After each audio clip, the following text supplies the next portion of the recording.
அனைவருக்கும் கணித வணக்கம். இப்போ பார்க்க போகிறது 6ஆம் வகுப்புக்குரிய கணக்கு முதல் பருவம் பயிற்சி 6இல் 1ல் 6வது கணக்கை பார்க்க போகிறோம்.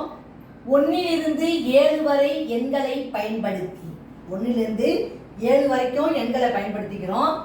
வட்டங்களை நிரப்பி ஒவ்வொரு நேர்கோட்டிலும் கூடுதல் ஒரே எண்ணாக வருமாறு அமைக்க அப்படின்னு சொல்லி கணக்கு கொடுக்கப்பட்டிருக்கு. 1லிருந்து 7 வரைக்கும் உள்ள எண்களை பயன்படுத்த போகிறோம். இப்போ பாருங்க, நான் ஃபஸ்ட்டு 7 வரைக்கும் அப்படின்னால 7 இங்கே போட்டுக்கிறேன்.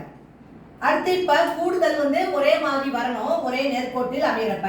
இப்போ பாருங்க, இங்கே 1 போடுறேன். 1ஐயும் 6ஐயும் கூட்டினால் 7 கிடைச்சிரும். அப்புறம் இங்கே 2 போடுறேன். 2ஓட எதை கூட்டினால் 7 கிடைக்கும்? 5. இங்கே 5ஐ போட்டுட்டேன். அடுத்து இங்கே 3 போடுறேன். 3ஓட 4ஐ கூட்டினால் 7 கிடைக்கும். அப்போ கூடுதல் என்பது எத்தனை வருது? 7.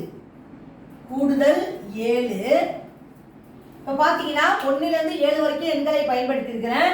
இப்போ கூடுதல் பார்த்தீங்கன்னா 1ஐயும் 6ஐயும் கூட்டினால் 7, 2ஐயும் 5ஐயும் கூட்டினால் 7, 3ஐயும் 4ஐயும் கூட்டினால் 7. இவ்வாறு நம்ம அமைச்சு எழுதணும்.